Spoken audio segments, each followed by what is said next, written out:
guys, I'm back. Now I've been told I should maybe do a little bit of an intro just for each video, just to kind of reach a larger audience so that if someone sees a random video, they know what I'm talking about.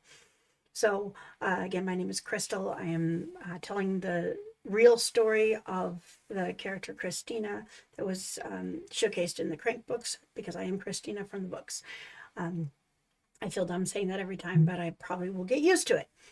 Now, when we left off, I was in the drug court program, and again, I graduated with kind of flying colors, and I spent the next several years on paper. So I stayed sober. Paper was easy. They stopped really being that forceful with it as far as it goes, because again, I was sober, so it's really easy to do parole and probation when you're not on drugs. Really easy. Just got to keep a job, pay your fines, and show up when you're supposed to. It's pretty simple. Now, me and James were doing really well. Again, he was in his program for 3 years, and he was a model citizen. In fact, he lectured me when I was being a bad person or thinking along the wrong lines, and really helped me become a better person, and more sympathetic towards other people, and more thoughtful as to my actions, and less selfish, for sure. We were together for, I guess it was more than 3 years, because it was his whole program, maybe closer to 5 years, I think, because while he was in his program, we didn't even hardly fight or anything. We moved in together. And we had a pretty good life, as far as that goes. Now, warning bell went off about a week before he was done with his program. He says to me, we're at a casino, we're cashing a paycheck, and he looks up at the bar and he says, "I can't wait to get out of this program so I can just drink a whole bottle of that." And he points to the vodka. And I looked at him in disbelief, and I was like, "So you're not even thinking about maybe having a beer. You're thinking about graduating your program after you lectured everybody in the world, and just go straight to hitting the bottle when it's obvious to everyone here that one of your worst vices is alcohol. That's really smart." Set off a big, huge fight, a big one. His views on some things, like, okay, for instance, here's one that did cause a fight along the way.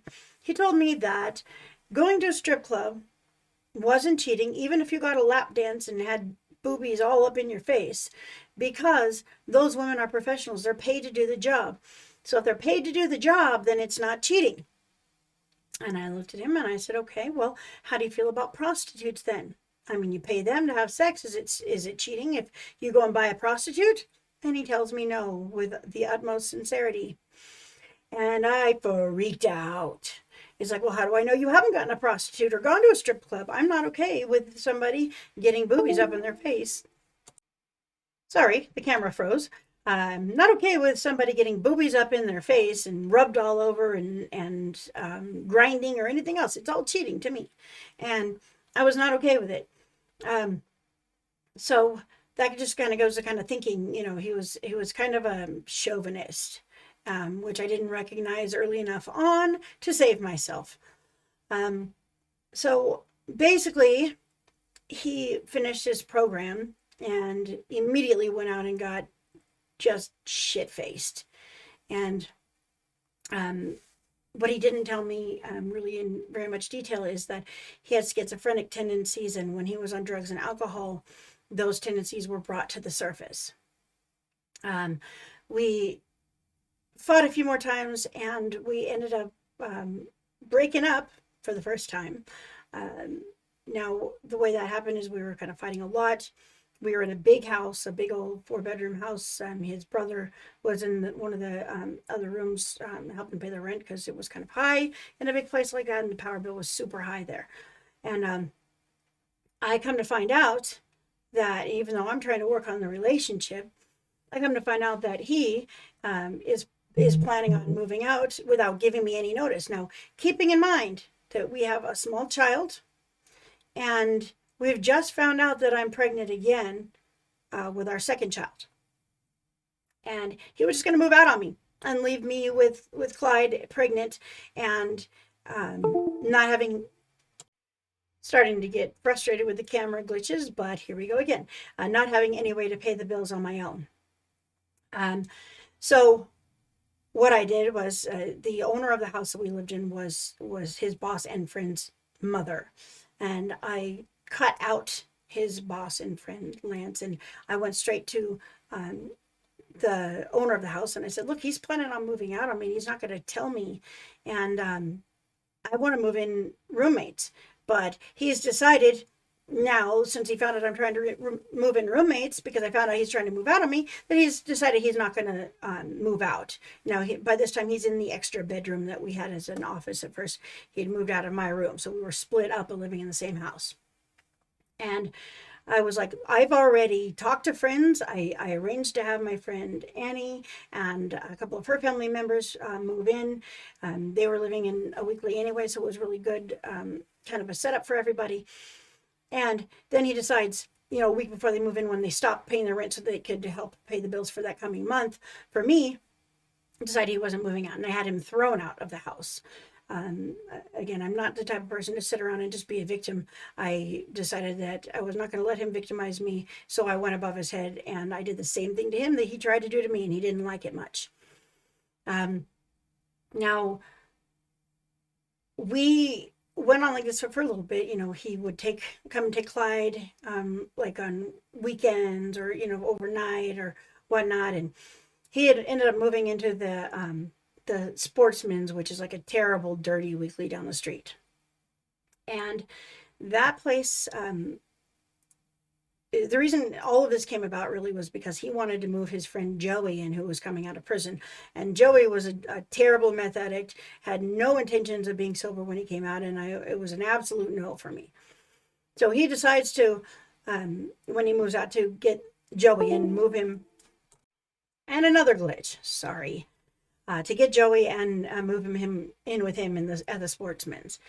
Now they were doing construction, and they had a job lined up for early the next morning, so they were supposed to bring Clyde and drop him off at 5 a.m., and I was going to put him back in bed and go back to sleep. He never shows up. I try to call his phone. He doesn't answer. I wait and wait and wait. I'm getting no response. Finally, at 7 a.m., after 2 hours of wondering what is going on, he calls me calmly and says, "Hey, Clyde ran off." Clyde was a baby. He was 2.5, maybe at most at the time. And he just says it like he packed a hobo sack and went off into the sunset or something. I was like, not calm. I'm like, why are you calm about this? What is going on? What do you mean he ran off? Apparently, as they slept, they didn't bolt the top lock, knowing that Clyde liked to open doors. He drug a chair up to the door and undid the regular lock, and yet another glitch. I'm gonna have to shut everything down tonight and redo this. Anyways, he went off into the sunset in a diaper and a t-shirt and nothing else. Now, I guess this is one of the very few times in my life where I'm going to be grateful that in a 24-hour town, there's a lot of tweakers in a dirty hotel, because some lady was up at 2 a.m. and was a mother, so she had little shorts to put on him and some socks, and she took him over to the mini mart and called the police and had them come pick him up because she wasn't able to find his parents. So CPS finally contacted James and then me, and they had to do house checks and everything else to get him back, and I was able to go pick him up. But it was a terrifying thing not knowing where your little tiny baby was for a few hours. And another glitch. Oh my gosh. Anyways, it was super traumatizing. I don't even know how long this video is yet today. It has glitched about 8 times, and I'm starting to get frustrated with it. So I might call it kind of right there, because a lot more happens with James, and I don't want to be struggling with this camera. I'm going to shut everything down, restart everything, so that hopefully my video tomorrow is a little bit stronger and not with so many glitches and everything strung together. I really appreciate you all. I love you all. And please like, subscribe, share like crazy. I have someone maybe going to be helping me with some editing so we can make my videos a little more interesting. Going into the future, we're going to like remaster them and repost them so that we can reach a and one more glitch for the road, so that we can reach a larger audience. And so hopefully everything's going to work out and we're going to be able to grow. And I'm going to start doing maybe some guest speakers and things of that nature. There's unlimited potential here, as far all the things that we can do. We can branch out and reach more people, and I really hope that you all stay with me on the journey. Thank you all so much, and I have a possible surprise planned for you tomorrow. I don't know if I can get him to do it, but I'm trying to do a guest speaker. I will let you know if I can make it happen. All right, thanks guys so much, and have a great day, and I will see you tomorrow.